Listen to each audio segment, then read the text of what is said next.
Materi pokok pengelola layanan operasional. Berdasarkan Peraturan Menpanrap Nomor 11 Tahun 2024, Jabatan Pengelola Layanan Operasional adalah jabatan pelaksana tertentu yang berisi fungsi dan tugas pelaksanaan kegiatan pelayanan publik serta administrasi pemerintahan dan pembangunan. Jabatan pengelola layanan operasional termasuk dalam jabatan pelaksana kategori operator di mana nomenklatur jabatan ini melaksanakan tugas teknis yang bersifat umum. Pengelola layanan operasional memiliki tugas jabatan melakukan kegiatan pengelolaan layanan teknis. Tugas jabatan ini melakukan kegiatan pengelolaan layanan teknis mencakup kegiatan pelayanan dan pengelolaan di bidang kerumah tanggaan, dukungan pelayanan sesuai dengan prosedur dan ketentuan yang berlaku untuk kelancaran pelaksanaan tugas. Tugas pokok pengelola layanan operasional adalah sebagai berikut. 1. Melaksanakan kegiatan mengelola barang persediaan. 2. Melakukan kegiatan yang meliputi penyiapan, pemeriksaan dan pengoperasian pengembangan sarana iptek untuk mendukung kelancaran tugas. 3. Mengelola dan menata kearsipan. 4. Membantu pengelolaan dan penyusunan data dan laporan. 5. Melaksanakan tugas-tugas lain yang diberikan oleh atasan. A. Pelayanan publik. Pelayanan publik adalah kegiatan atau rangkaian kegiatan dalam rangka pemenuhan kebutuhan pelayanan sesuai dengan peraturan perundang-undangan bagi setiap warga negara dan penduduk atas barang, jasa, dan atau pelayanan administratif yang disediakan oleh penyelenggara pelayanan publik. Ruang lingkup pelayanan publik meliputi pelayanan barang publik dan jasa publik serta pelayanan administratif yang diatur dalam peraturan perundang-undangan. Tujuan Undang-Undang tentang Pelayanan Publik adalah A. Terwujudnya batasan dan hubungan yang jelas tentang hak, tanggung jawab, kewajiban, dan kewenangan seluruh pihak yang terkait dengan penyelenggaraan pelayanan publik. B. Terwujudnya sistem penyelenggaraan pelayanan publik yang layak sesuai dengan asas-asas umum pemerintahan dan korporasi yang baik. C. Terpenuhinya penyelenggaraan pelayanan publik sesuai dengan peraturan perundang-undangan. Dan D. Terwujudnya perlindungan dan kepastian hukum bagi masyarakat dalam penyelenggaraan pelayanan publik. Ruang lingkup pelayanan publik meliputi pelayanan barang publik dan jasa publik serta pelayanan administratif yang diatur dalam peraturan perundang-undangan. Pelayanan barang publik meliputi A. Pengadaan dan penyaluran barang publik yang dilakukan oleh instansi pemerintah yang sebagian atau seluruh dananya bersumber dari anggaran pendapatan dan belanja negara dan atau anggaran pendapatan dan belanja daerah. B. Pengadaan dan penyaluran barang publik yang dilakukan oleh suatu badan usaha yang modal pendiriannya sebagian atau seluruhnya bersumber dari kekayaan negara dan atau kekayaan daerah yang dipisahkan. Dan C.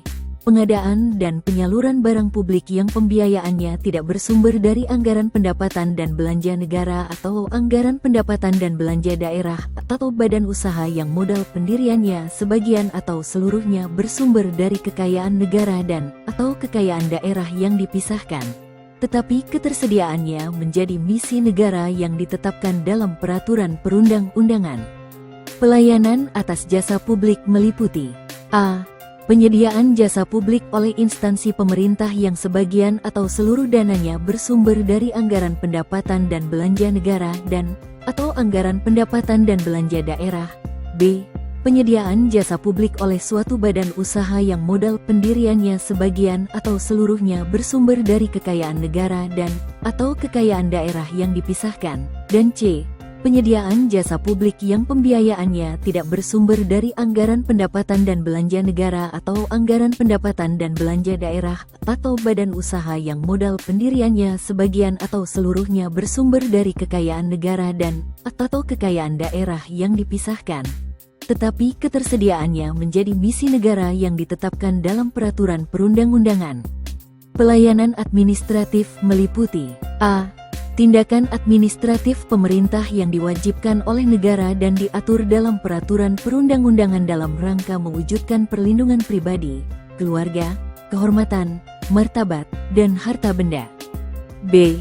Tindakan administratif oleh instansi non-pemerintah yang diwajibkan oleh negara dan diatur dalam peraturan perundang-undangan serta diterapkan berdasarkan perjanjian dengan penerima pelayanan. Penyelenggaraan pelayanan publik sekurang-kurangnya meliputi A. Pelaksanaan pelayanan, B. Pengelolaan pengaduan masyarakat, C. Pengelolaan informasi, D. Pengawasan internal, E. Penyuluhan kepada masyarakat, dan F. Pelayanan konsultasi. Dalam rangka meningkatkan efisiensi dan efektivitas pelayanan, dapat dilakukan kerjasama antar penyelenggara. Kerjasama antar penyelenggara meliputi kegiatan yang berkaitan dengan teknis operasional pelayanan dan atau pendukung pelayanan. Dalam hal penyelenggara yang memiliki lingkup kewenangan dan tugas pelayanan publik tidak dapat dilakukan sendiri karena keterbatasan sumber daya dan atau dalam keadaan darurat, penyelenggara dapat meminta bantuan kepada penyelenggara lain yang mempunyai kapasitas memadai. B. Administrasi pemerintahan. Administrasi pemerintahan adalah tata laksana dalam pengambilan keputusan dan atau tindakan oleh badan dan atau pejabat pemerintahan. Fungsi pemerintahan adalah fungsi dalam melaksanakan administrasi pemerintahan yang meliputi fungsi pengaturan, pelayanan, pembangunan, pemberdayaan, dan pelindungan. Tujuan undang-undang tentang administrasi pemerintahan adalah A. Menciptakan tertib penyelenggaraan administrasi pemerintahan, B. Menciptakan kepastian hukum, C. Mencegah terjadinya penyalahgunaan wewenang, D. Menjamin akuntabilitas badan dan atau pejabat pemerintahan, E. Memberikan perlindungan hukum kepada warga masyarakat dan aparatur pemerintahan, F. Melaksanakan ketentuan peraturan perundang-undangan dan menerapkan AUPB, dan G. Memberikan pelayanan yang sebaik-baiknya kepada warga masyarakat. Jenis seleksi kompetensi P3K. Seleksi kompetensi P3K berdasarkan keputusan Menteri PANRB No. 652 tahun 2023 terdiri dari seleksi kompetensi dan wawancara yang harus dihadapi pelamar. Durasi seleksi kompetensi ini adalah 120 menit atau 150 menit untuk peserta tunanetra.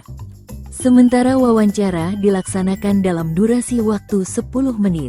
Jenis seleksi tersebut adalah 1. Seleksi kompetensi teknis. Materi pokok untuk seleksi kompetensi teknis adalah penguasaan pengetahuan, keterampilan, dan sikap perilaku yang dapat diamati, diukur, dan dikembangkan yang spesifik berkaitan dengan bidang teknis jabatan. Tes kompetensi teknis dirancang khusus untuk masing-masing jabatan yang dilamar. Tes ini terdiri dari 90 soal, di mana setiap jawaban benar bernilai 5 poin, dan jawaban yang salah tidak mendapatkan poin. 2.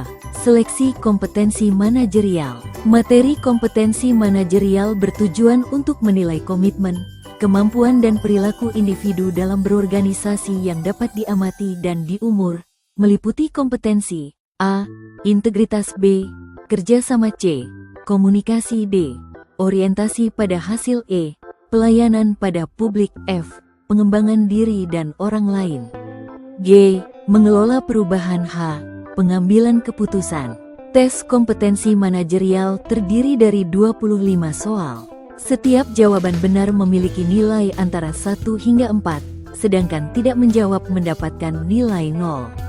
3. Seleksi kompetensi sosial kultural. Materi kompetensi sosial kultural bertujuan untuk menilai pengetahuan dan sikap terkait pengalaman berinteraksi dengan masyarakat majemuk yang harus dipenuhi setiap pemegang jabatan untuk memperoleh hasil kerja sesuai dengan peran, fungsi dan jabatan dalam peran pemangku jabatan sebagai perekat bangsa yang memiliki rasa peka terhadap perbedaan budaya, kemampuan untuk berhubungan sosial, rasa peka terhadap konflik, empati. Tes kompetensi sosial kultural terdiri dari 20 soal. Setiap jawaban benar memiliki nilai antara 1 hingga 5 poin, sedangkan tidak menjawab mendapatkan nilai 0. 4. Seleksi wawancara. Materi yang akan diuji pada umumnya adalah seputar integritas dan moralitas, meliputi beberapa aspek yaitu kejujuran, komitmen, keadilan, etika, dan kepatuhan. Tes wawancara dilakukan melalui komputer dan terdiri dari 10 butir soal. Durasi wawancara adalah 10 menit atau 15 menit untuk peserta tunanetra.